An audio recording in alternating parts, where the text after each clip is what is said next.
Hai anak-anak kami, apa kabar? Semoga kalian dalam keadaan sehat dan juga baik-baik saja.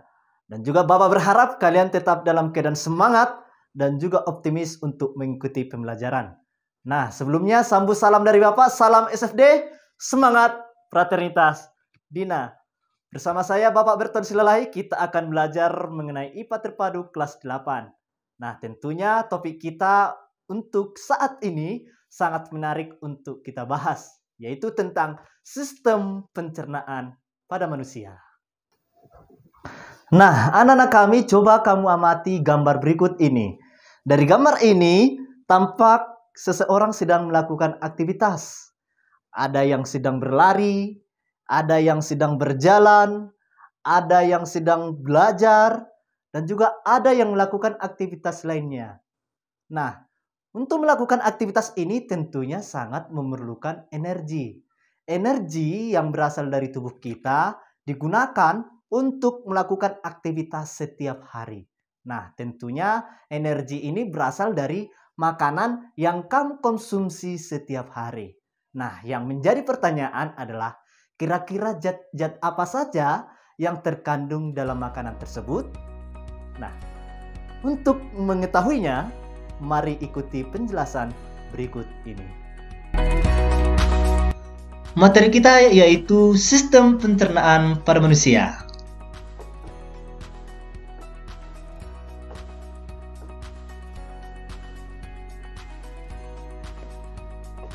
Nah, tujuan pembelajaran kita, jadi anak-anak kami mampu mengkategorikan zat makanan atau nutrisi sering dimakan dalam kehidupan sehari-hari dengan tepat, yang sering kamu makan dalam kehidupanmu sehari-hari. Nutrisi sering juga disebut dengan zat makanan, yaitu berfungsi yang pertama untuk menghasilkan energi, mengganti sel-sel yang rusak membentuk sel baru,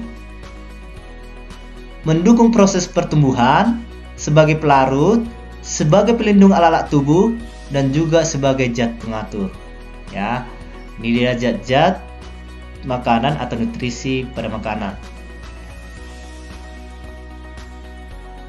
Kemudian gizi seimbang. Gizi seimbang adalah susunan makanan sehari-hari yang mengandung zat gizi dalam jenis dan jumlah yang sesuai dengan kebutuhan tubuh dengan memperhatikan prinsip keanekaragaman atau variasi makanan, aktivitas fisik, kebersihan, dan berat badan ideal. Jadi prinsip gizi seimbang membiasakan makan makanan beraneka ragam, pola hidup bersih, pola hidup aktif, dan olahraga, pantau berat badan. Itu dia mengenai gizi seimbang. Kebutuhan energi. Nah, kebutuhan energi bisa kamu lihat pada layar. Jumlah kalori yang dibutuhkan pada beberapa aktivitas. Ini berdasarkan sumber bukumu atau buku peganganmu. Bisa juga kamu lihat. Nah, satu satuan kalori atau disingkat dengan kal menunjukkan jumlah energi yang dibutuhkan untuk menaikkan suhu 1 gram air sebesar 1 derajat Celcius. Nah, jadi anak-anak kami misalnya berjalan naik tangga, kalori yang dibutuhkan per jam 1100 kakal. Kemudian berlari, berenang, latihan berat, berjalan-jalan, beristirahat juga membutuhkan kalori. Nah, catatan 1 kilokalori atau kakal sama dengan 1000 kalori atau sama dengan 4200 joule. Nah, artinya anak-anak kami setiap aktivitas anak-anak kami membutuhkan kalori atau manusia membutuhkan kalori. Ya, manusia membutuhkan kalori. Nah, kebutuhan energi sehari-hari misalnya kalau anak-anak kami berumur di antara 14 sampai 18 tahun, bisa kamu lihat kalau misalnya aktivitasnya ringan berarti kebutuhan energi yang kamu butuhkan sehari-hari yaitu 1800. Ya, 1800. Kalau misalnya aktivitasnya sedang 2000, kalau aktivitasnya berat 2400. Kalau misalnya umurnya masih 13, ini dia jumlah kalori yang dibutuhkan. Kalau dia laki-laki juga ini ya. Kalau misalnya 13 tahun bisa kamu lihat di sini.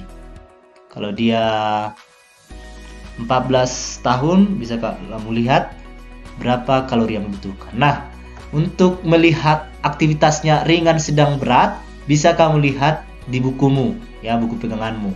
Kira-kira apa saja aktivitasnya yang ringan, sedang, dan juga berat.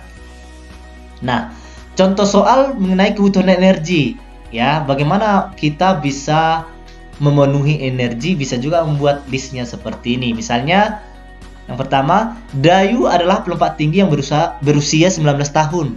Suatu malam, Dayu diundang oleh beberapa temannya untuk makan di warung.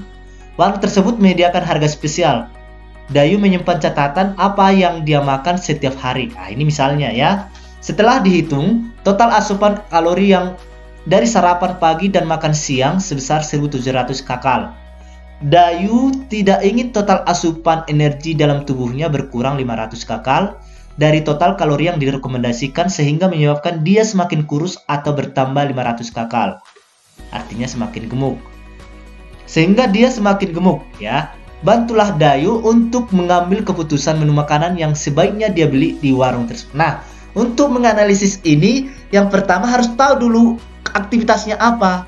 Dia seorang pelompat tinggi yang berusia 19 tahun. Nah, lihat di list, ya, atau di daftar berapa asupan kalori yang dibutuhkan oleh si Dayu. Nah, berdasarkan analisis atau jawaban, energi yang dibutuhkan Dayu setiap hari adalah 3000 kakal. 3000 kilokalori. Jadi kekurangan asupan energi pada hari itu sebelumnya mulai pagi dan siang sudah dipenuhi 1700, maka kekurangannya adalah 1300 kakal. Nah, karena Dayu tidak ingin kurang 500 atau lebih dari 500, maka rentang kalori yang dibutuhkan yaitu minimal 800, maksimal 1800.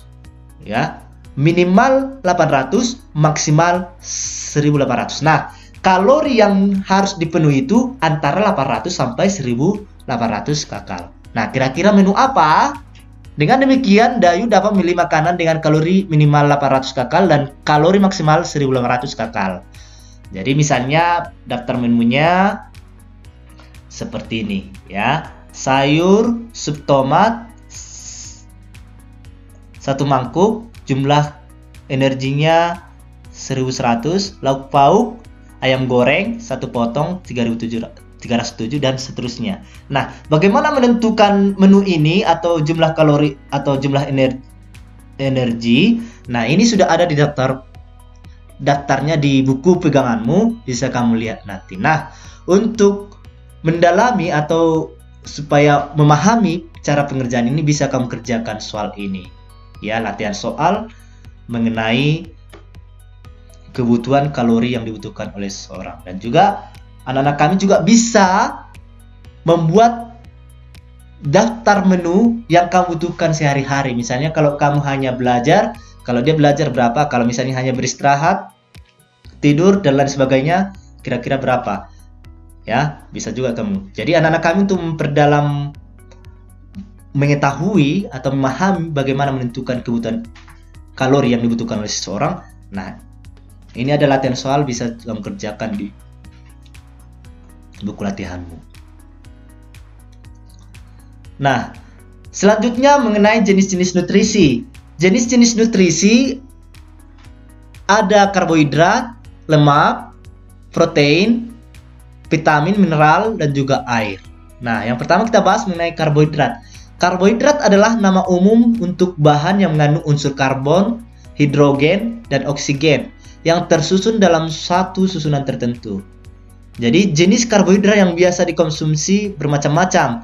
Ada gula, tepung atau amilum, serat atau selulosa.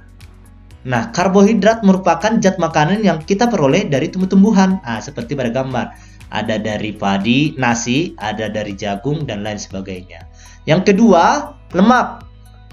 Lemak juga tersusun atas unsur karbon, hidrogen, oksigen. Selain sebagai sumber energi, lemak juga merupakan penyusun membran sel, sebagai pelarut vitamin A, D, E, K atau ADEK, serta sebagai cadangan makanan bagi tubuh.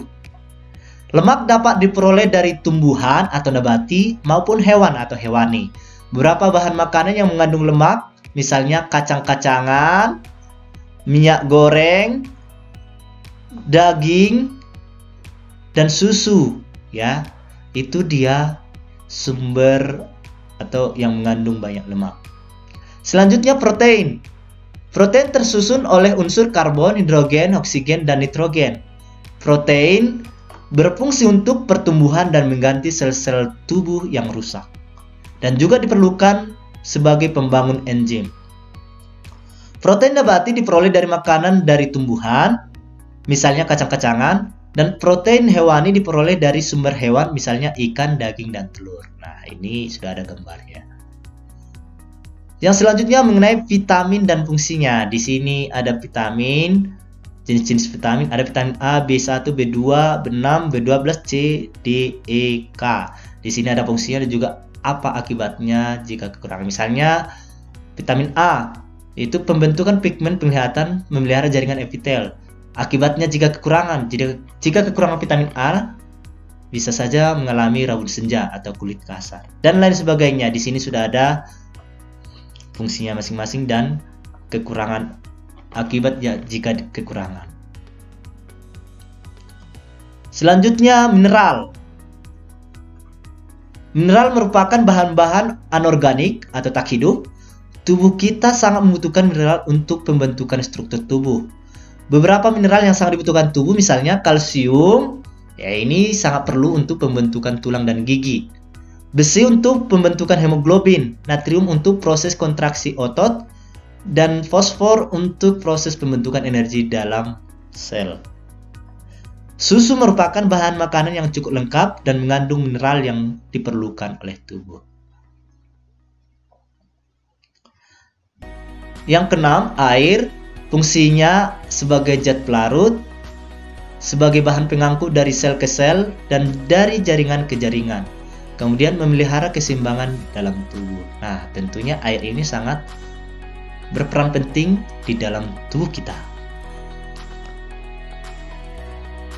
Nah, anak-anak kami demikian penjelasan tentang zat makanan yang diperlukan oleh tubuh. Jadi diharapkan anak kami bisa memilih makanan yang sehat dan bergizi seimbang di dalam tubuh kita. Nah, kamu bisa karena terbiasa, kepandaian tergantung seberapa besar usaha kita dalam belajar. Terus asah kemampuanmu, selamat belajar.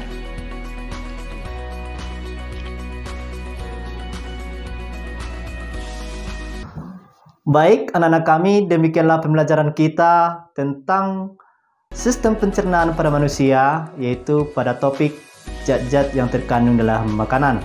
Nah, Bapak berharap anak-anak kami bisa memilih makanan-makanan yang sehat di dalam tubuh kita dan juga tetap menjaga kesehatan, yaitu dengan cara mengatur pola makan dan juga mengatur gizi seimbang.